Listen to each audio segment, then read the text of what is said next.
Krashim, la Mishkan, Atse Shitim, Omdim.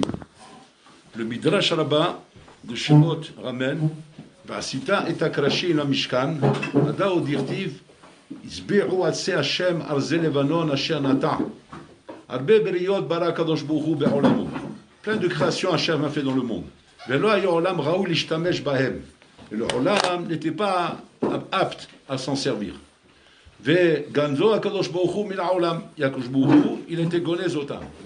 Ve Eze, la Gemara demande c'est quoi? Ze Or, Shinivra Beyom Rishon, c'est le Or qu'Hachem a créé le premier jour. Quand on dit le Or, c'est pas le soleil, hein, c'est le Or, Or Ensof, qui était dans ce monde, qui était un Or spécial. Damar Abiuda Bar Simon. האור שברא הקדוש ברוך הוא ביום ראשון אדם צופה ומביט בו מסוף העולם ועד סופו. Cette lumière-là permettait à l'homme de voir sans limite. מסוף העולם ועד סופו. Il pouvait voir avec ça al biat Mashiach, voir Mamash Betamida, voir tout ce qui pouvait se passer dans toutes les générations jusqu'à la fin des temps. Sous-entendu, c'était un or kaviachol qui faisait tomber toutes les limites de ce qu'un homme peut voir avec des yeux de Basar Vadam. C'était une vision rouchanite.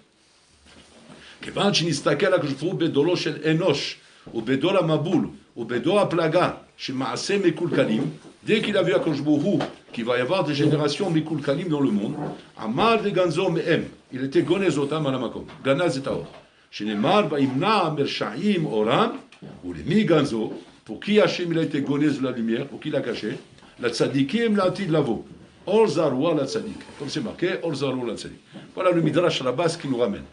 C'est-à-dire qu'il y a comme ça des choses qu'Hachem voulait créer dans le monde, mais qui n'a pas laissé dans le monde parce qu'il a vu les dégâts que ça allait faire. Les dégâts que ça allait faire. Le Midrash, il continue là-bas, il ramène des créations matérielles, parce que là, c'est Rouhani. Il y a même des créations matérielles comme ça, comme par exemple l'or. L'or, bon, l'orlam, il l'a créé.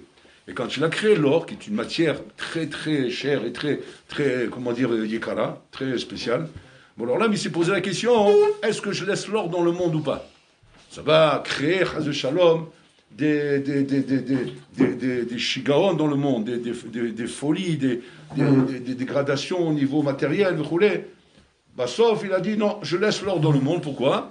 Parce que j'en aurais besoin pour le Mishkan et le Bet Hamikdash, l'Irvodi, pour mon kavod. Très bien. Voilà comment le Midrash y termine. Et sur ça, tout de suite, il pose la question, les Balé Moussar, il demande Ma evdel ben or que tu as vu qu'Enakhenami ça allait dégrader et que tu étais gonezota, et pourquoi l'or que tu as vu que ça allait dégrader, tu n'as pas été gonezota? Et donc par rapport à ça, il dit le sabbat de Kélem la chose suivante. Pourquoi Bololam a été gonez la lumière, on a dit pourquoi? Parce que Hachem il a vu que les Rishaïm, ils calquelou, ils m'aorasé. Ils vont être mécalquels avec cette lumière. Il demande, est-ce qu'il coule?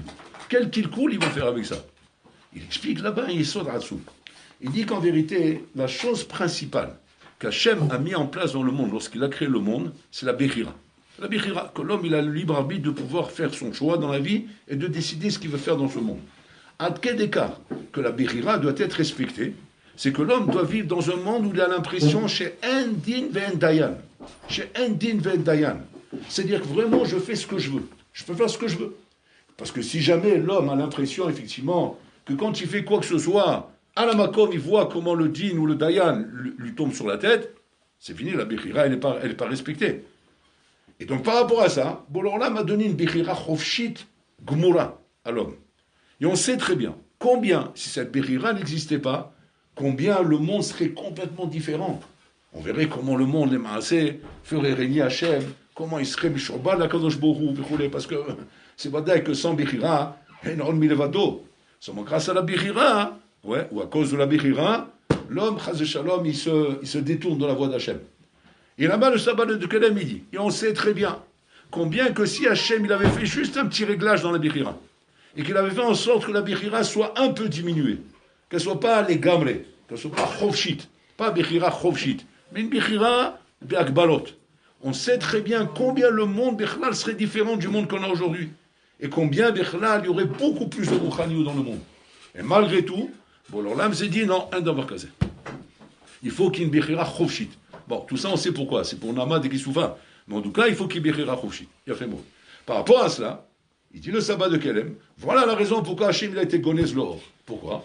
Parce que si jamais Hachem il avait laissé le Or En Sof, qui permet à l'homme de voir toute la vérité dans ce monde, et qui voit la répercussion de ses actions, et qui va voir maintenant comment, s'il fait maintenant le Heta Egel, qu'est-ce qui va se passer. Il voit maintenant que s'il fait Tal Avera, qu'est-ce qui va se passer. Il voit qu'est-ce qui se passe dans chaque chose qu'il décide. Alors, on va dire que les Chora, il n'y aurait pas de faute dans ce cas-là. Personne ne faudrait dans ce cas-là.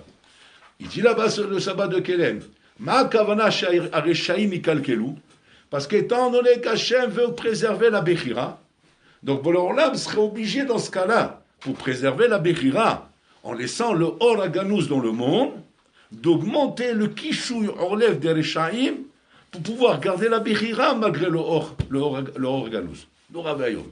Et là, la dégradation, elle serait Nora. Ça serait un Kilkul Nora dans le monde. Donc là, il nous donne un Yesod extraordinaire. Qui nous magoré ma Kilkul. Qu'est-ce qui fait le Kilkul quand les Chaora, malgré que l'homme, il a la Bechira, mais qui voit clair. Ouais, barour. Comme par exemple, il aurait le Or Aganou, il le voit, il voit clair. D'accord? Qu'est-ce qui fait que l'homme faute? Alors, on peut voir des exemples de ça. Par exemple, les Bnei Israël, lorsqu'ils étaient au mont Sinaï, ils étaient B'Mahamad al-Sinaï, où là-bas, ils ont vu la Gdusha, la Tahara, ils ont vu les Nissim, les Niflaot, ils ont vu la traversée de la mer Rouge, ils ont vu tout ça. Et malgré tout, ils ont fait le Chet HaEgel. Chet HaEgel qui est Avodah Zarah. Comment un homme peut, avec sa Bechira, avec autant de clarté, autant de birour dans le Emet, arriver à tomber de cette façon-là? C'est pas possible. Tu peux tomber quand tu as des srikot, mais tu ne peux pas être Amalek en ayant vu tellement de Nissim. Tu ne peux pas être Nadav et Avihu en voyant tellement de Gilouï. Et pourtant, Nadav et Avihu, il était là-bas. Il est resté à Nadav et Avihu. Pourtant, Amalek, il a entendu là où traverser la mer Rouge. Tous les goïms, Rabotai, Namo, Goukol, la goïm, tous les goïms, ils ont eu peur, ils ont tremblé. Shamoua, Ami, Birgazou, tout le monde tremblait de ça. Et Amalek, il n'a pas eu peur.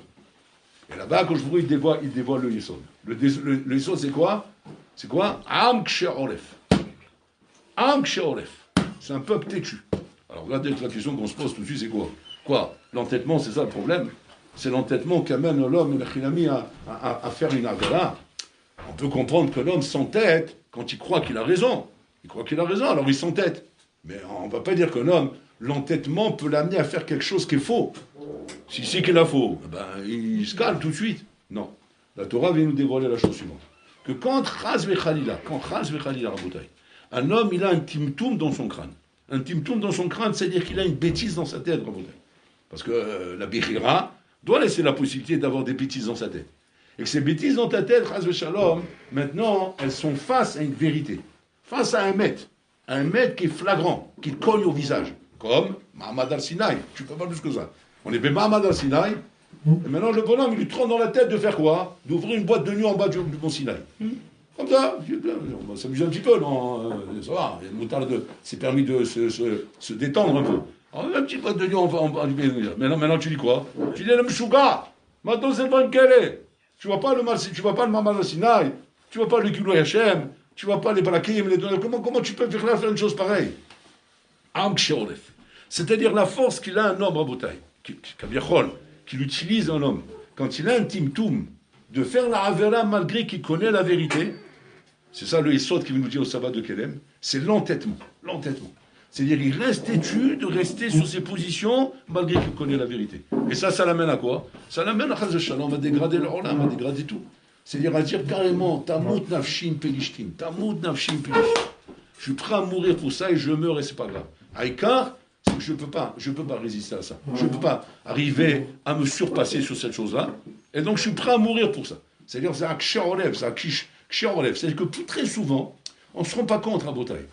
Pourquoi des fois on voit des situations où on a une avéra qui persiste. Alors qu'on n'arrête pas de parler de ça, on parle avec le rab, on se conseille, on écoute des exos, on pose des questions, mais ça persiste, on ne comprend pas lama, pourquoi je suis tellement à l'accro? Pourquoi je suis tant à l'accro de cette chose-là? Ma koar chez Shli, quel est le koar négatif que j'ai en moi qui fait que je reste à l'accro comme ça alors que je sais très bien combien j'ai tort et combien c'est faux ce truc-là et combien je dois arrêter de faire ça? La dame Yodéa, tu vas dire, étudie plus de Moussa. Il se met à étudier plus de Moussa. L'oser. Et on lui dit alors, je sais pas moi, fais Hishbon à l'Efesh. L'oser. Parle avec ton rab. Il parle avec son rab, il lui fait une bonne sira comme ça, il le secoue bien, l'oser. Bon non, cher Olam, qu'est-ce qui se passe? Quoi, je suis un chougarou là? Je suis bouché, ma tête ne fonctionne pas?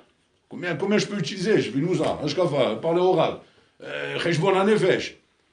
J'ai pris carrément le Shevet HaMoussar. Shevet HaMoussar, c'est un.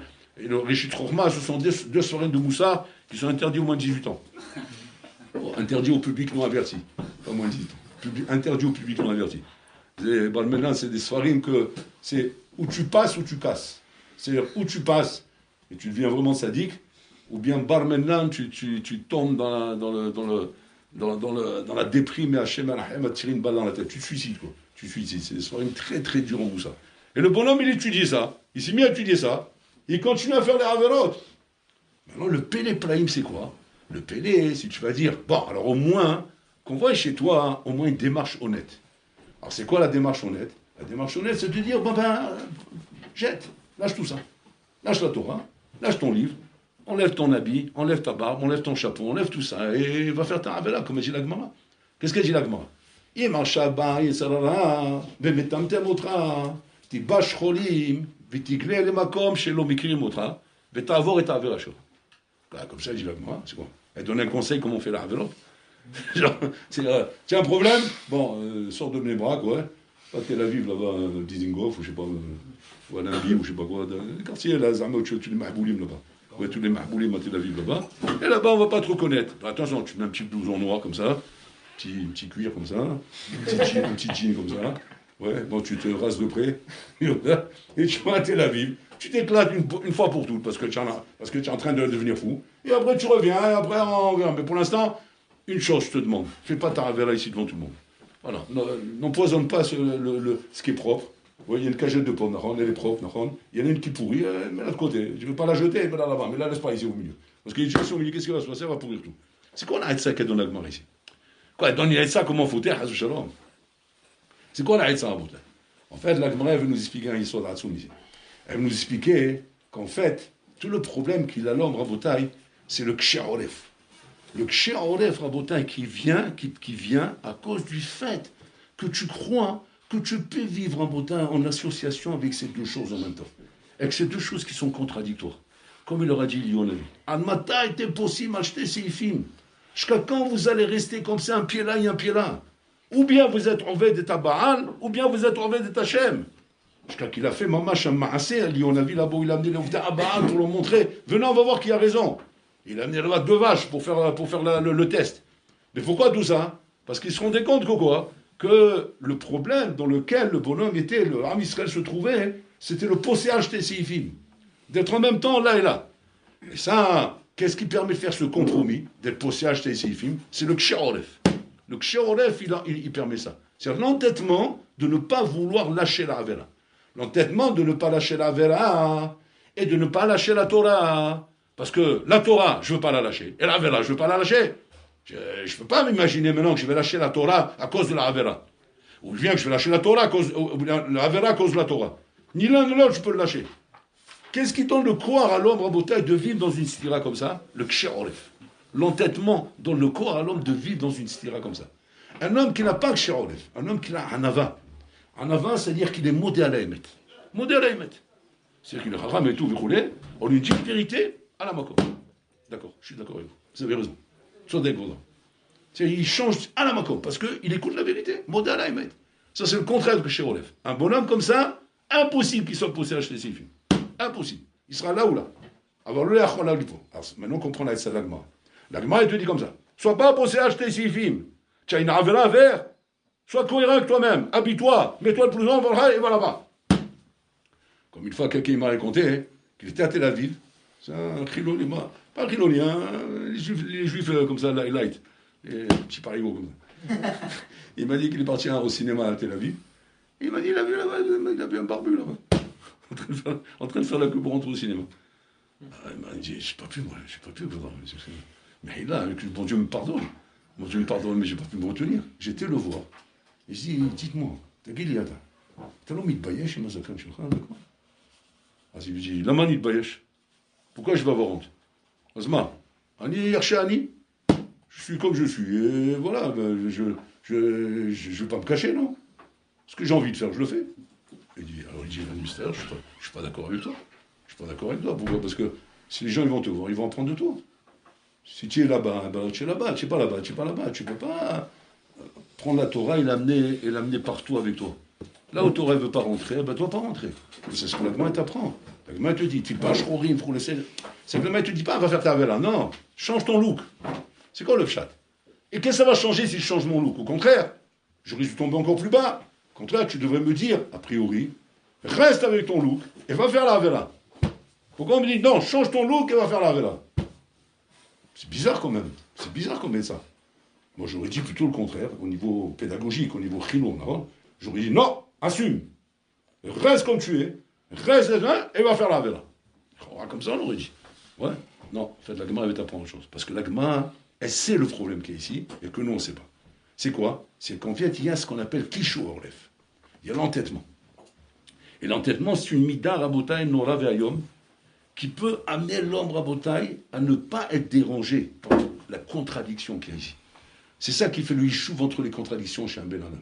Quand un homme, il a des contradictions qui sont censées normalement l'amener à faire Hishbon en effet, à se réveiller tout de suite. Parce que normalement, c'est comme ça qu'on se dit qu'on va calmer quelqu'un. Quand on lui montre la stira qu'il a, on lui montre la stira, on lui dit, ça y est, comme toi, regarde, tu vois pas que tu es en stira? Normalement, c'est comme ça, c'est vrai. Mais ça, c'est à condition que le bonhomme, il soit un ave, qu'il soit modeste, qu'il soit modèle à émettre. Quand un bonhomme, il est modèle à émettre, là, comme tu lui montres une stira, il se calme tout de suite. Mais la baria, c'est qu'il y a une mida qu'on appelle Kishu Yorlef. Et que quand le bonhomme il a cette mida-là, il voit comme il a cette mida, parce qu'on voit comme il veut s'entêter à rester dans son mal, celui-là, au contraire, il faut lui dire, enlève tout ça, Bechla, et va faire ta avera. Pourquoi? Parce que de cette manière, que là, effectivement, il pourrait, c'est une chance qu'on lui donne, en fait, c'est pas sûr que ça va marcher, mais c'est une chance qu'on lui donne, que là, il pourrait peut-être se rendre compte, effectivement, de ce qu'il est en train de faire. Chose qu'il ne voit pas quand il est là-bas. Les Bnei Israël, quand ils font le veau d'or, où ils font le veau d'or, tachata'ar. Ils ne vont pas dans la forêt ou bien profond dans le midbar. Au moins qu'ils se disent entre eux, bon, attends, un peu de tact. Minimum. Viens, on s'éloigne. On va pas rester. Comme on va rester en plein bétablidache et on va faire la boîte de nuit là-bas. On s'en va. Viens, on s'éloigne. On fait ce qu'on a à faire. Après, on revient. Non, là-bas. Ils viennent, ils se disent maintenant, attends, qu'est-ce qu'on offre au veau d'or? Eh ben, la manne. Et la manne, elle tombe du ciel. Ils prennent la manne, ils la donnent au veau d'or. Bon, je suis là, mais tu es Mishuga. Mais la manne, tu vois pas que c'est Hachem qui l'a envoyé? Et comment tu avais une avenir que tu prends ça et tu donnes le veau d'or? Il faut un shigaon azé. C'est un kshéolev rabotai. Le kshéolev rabotai, c'est ce qui permet à l'homme de vivre dans des styrotes sans être dérangé par les styrotes. Sans être dérangé par les styrotes. C'est le kshéolev. Quand un homme sent qu'il souffre du kshéolev rabotai, il n'y a qu'une solution. Tilbash chorim.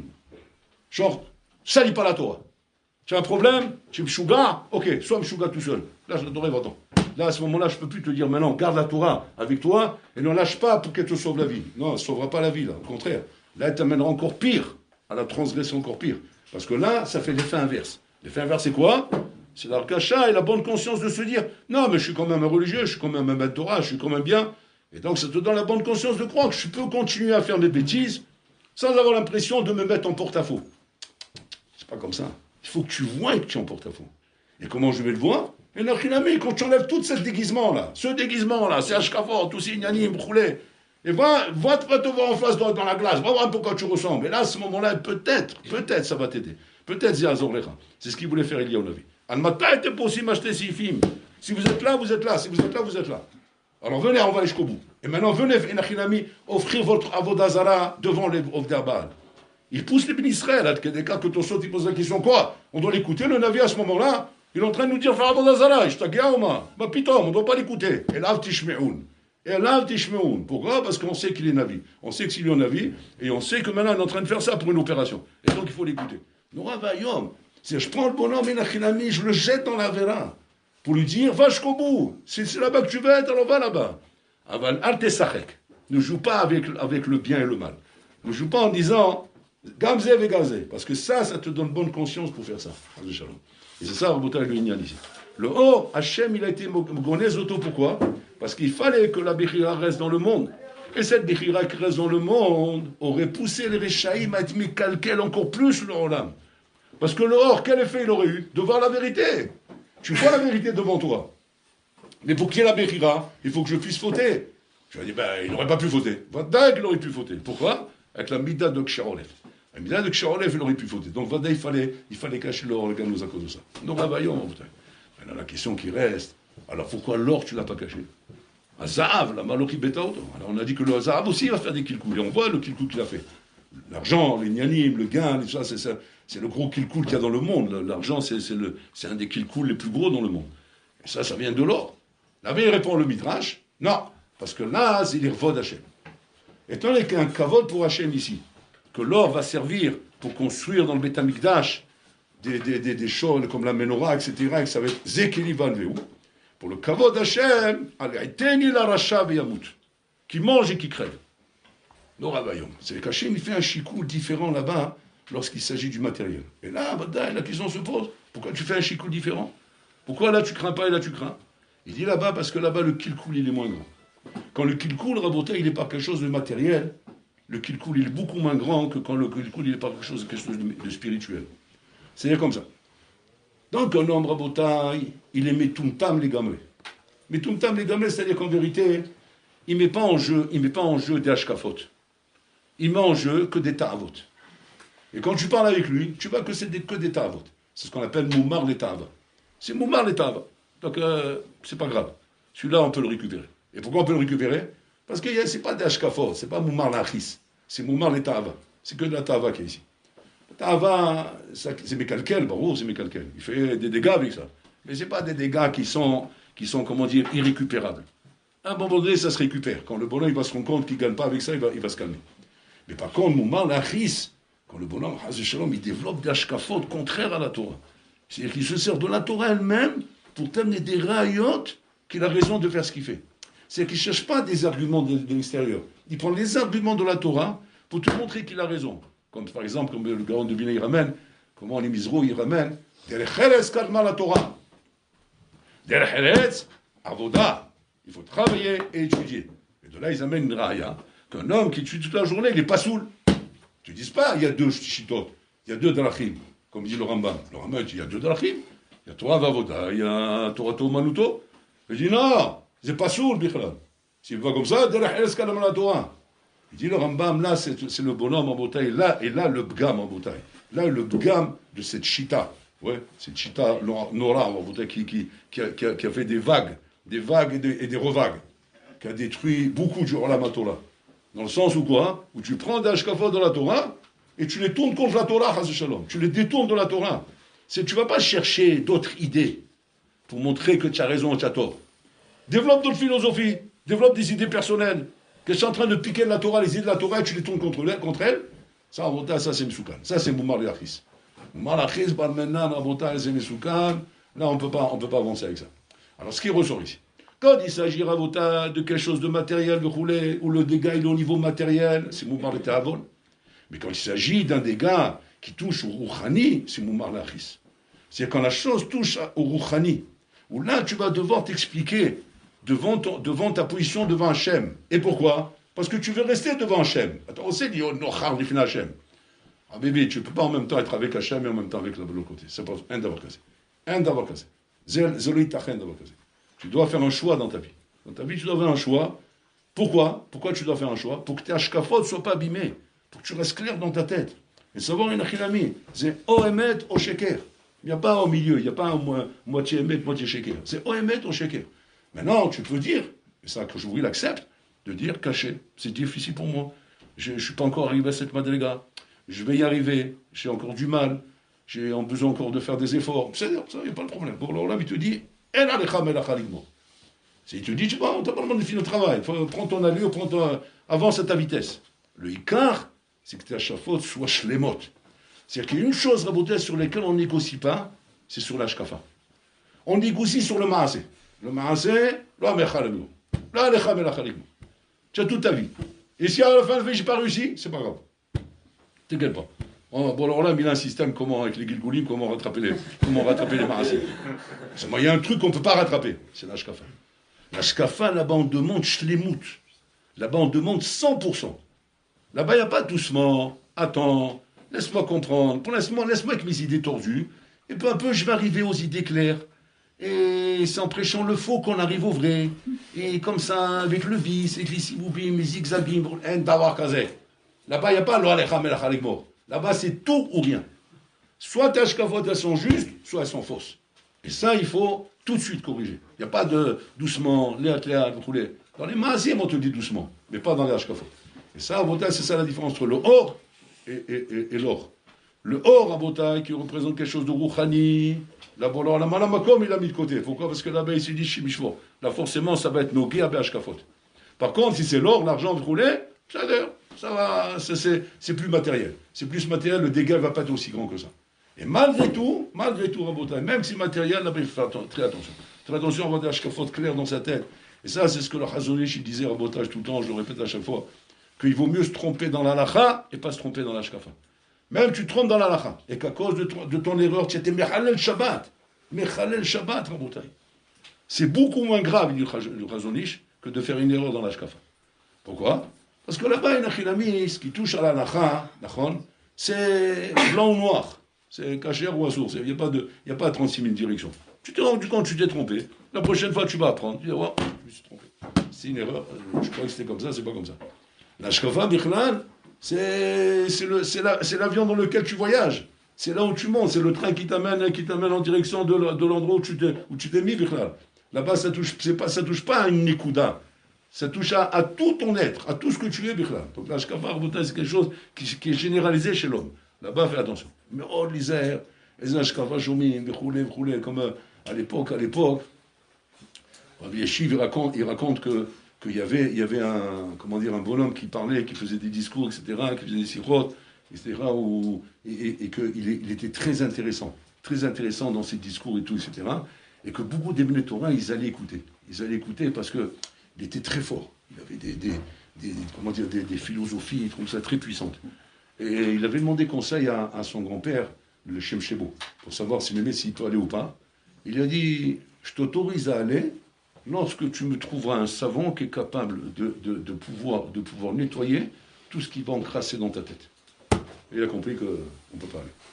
Si tu me trouves un savant qui peut nettoyer ça, comme le savon nettoie les saletés, on s'est sali quelque chose avec le savon, si tu trouves un savant qui nettoie ça, il a fait la même. C'est lourd vaillant. Ça veut dire qu'un bonhomme peut se mettre à écouter des idées en vrai, ou des hashkafot. C'est pour gagner beaucoup plus que si jamais il fait des maasim ra'im. Pourquoi? Parce que là-bas, ça relève du issour et du éther.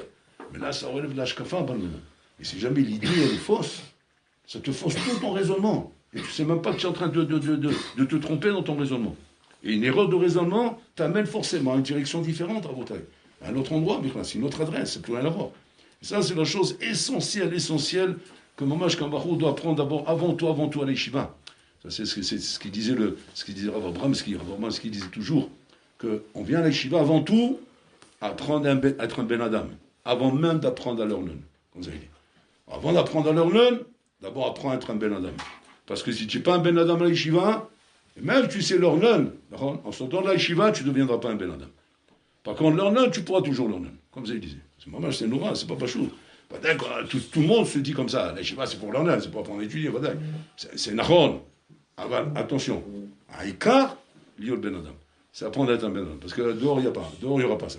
Par contre, l'Ornon, il y aura dehors. Il y aura des choses, il y a des gens, des haramim, on peut toujours s'asseoir à droite, à gauche, trouver des bonnes chavloutos, trouver des bonnes personnes pour pouvoir apprendre. Mais si là-bas, on n'a pas construit Rabotai, c'est Ashkafot, il faut Tivnot Tambirla. Où tu vas les construire. Sur le terrain où c'est déjà construit. Là où les gens, ils ont déjà leur kivounim, ils ont déjà leur trajectoire, ils ont déjà leurs idées, Birlal. Tu veux pas? Là, il faut que tu sois à l'atelier. À l'atelier où on construit ta Ashkafot, on t'apprend comment raisonner, on t'apprend comment réfléchir. Et là-bas seulement, tu sauras après dans la vie, et Nachilami, repérer entre une fausse note et une vraie note. Parce que c'est que là que tu peux apprendre ça, la vraie musique. Après, tu repères les fausses notes et les vraies notes. Mais une fois que c'est dehors, qu'est-ce que tu vas repérer? Tu connais même pas les notes, les lignanim, les fausses notes et les vraies notes, tu connais même pas tout ça. Tu vas te laisser emballer par n'importe quoi. Donc, c'est ça, il est sort dans la bouteille. Que dommage que le Or Aganouz, il a été nignaz à cause du fait que Chaz Shalom, et c'est pour ça qu'il faut faire très attention, comme disait le Chafetz Chaim. Il dit fais attention, les mi atamelamet Torah. Fais attention à qui tu apprends. Chez Talmid, chez Noagoun. Talmid Shino Agun Rabotai, c'est un Talmid qui a Chaz Shalom, qui a repéré chez lui qu'il a des mauvaises ashkafot. Et tu as le Melamed Torah, attends, Chaz Shalom, Zorea Bekarka Mikulkelet. Tu es en train de semer dans un karka Mikulkal, parce qu'il a des mauvaises ashkafot. Et alors, qu'est-ce qui va se passer? Cette Torah que tu lui donnes, ça va être de l'huile, de l'énergie, Chaz Shalom, pour aller dans l'autre sens. Donc, fais très attention à ça, Rabotai, de faire attention à les Miata Melamed Torah, les Miata Noten Torah. Et que c'est pas le tout de croire. Comment on s'imagine que la Torah, c'est du or. Vous êtes donc rocher, il n'y a pas de problème. On peut mettre la Torah n'importe où, elle repousse le rocher. Il dit non. Le grand Domina, il dit la Torah, elle est comparée à la pluie. On compare la Torah à la pluie. La Torah, c'est quoi la pluie? La pluie, elle tombe sur la terre. Et à quoi ça sert que la pluie tombe sur la terre? À faire pousser ce qu'il y a dans la terre. Si dans la terre, il y a des bons fruits et des bons légumes, eh bien, il va pousser des bons fruits et des bons légumes. Mais si dans la terre, il y a des orties, eh bien, il va pousser des orties. Les orties, ils poussent grâce à qui? Grâce à la pluie. Donc tu vois que quoi? Que la pluie, elle tombe de la même manière. Elle tombe sur la même terre. Mais en fonction de ce qu'il y a dans la terre, ça va pousser. Soit des légumes et des fruits, soit des orties. Donc c'est-à-dire, c'est pas le tout de se dire, je remplis de la Torah dans ma tête, il va pousser des bons fruits et des bons légumes. Non, bébé, ça dépend ce que tu as dans ta tête. Parce que la Torah, c'est la pluie. Si maintenant dans ta tête, il y a des mauvaises idées, tu risquerais avec la Torah de développer des mauvaises idées. Donc c'est-à-dire que pas s'imaginer et d'être naïf, de croire, non, quoi qu'il arrive, je peux penser des bêtises, je peux faire des bêtises, je peux être à l'Eshiva, je peux le soir à la Pulmia regarder des films, monter de la musique gore, et me balader, et lire des romans de Mkharoued, là-bas, je sais pas de qui, je sais pas quoi, vous voulez, c'est pas grave. Avec la Torah, que j'y suis dans la journée, ça va nettoyer, et de toute façon, le nettoyage, il est fait, j'ai rien à craindre. C'est faux, ça raconte, tu sais ce que tu fais, toi, ce que tu fais, c'est dans ton terrain, il y a des orties, et ces orties, tu les entretiens, et dans la journée, tu arroses. Quand tu arroses, qu'est-ce qui pousse, Habibi? Des orties, ils poussent. Après, tu demandes pourquoi c'est comme ça, pourquoi tu n'arrives pas à aimer la Torah, pourquoi tu n'arrives pas à décoller? Parce que c'est pour ça, parce qu'il y a que des orties dans ta tête. C'est pour ça qu'il faut d'abord faire attention en bataille, de bien se débarrasser de tout le mauvais matériel qu'on a. Vous avez compris de quoi je parle? Tout le mauvais matériel qu'on a, tout mauvais contact qu'on a, tout mauvais kécher qu'on a, de façon à ce que la terre soit propre. Et que quand on va arroser, il va pousser des bons fruits. Sinon, Michal, c'est Chaval, c'est Bracha Levatala. Shem'aïn nous a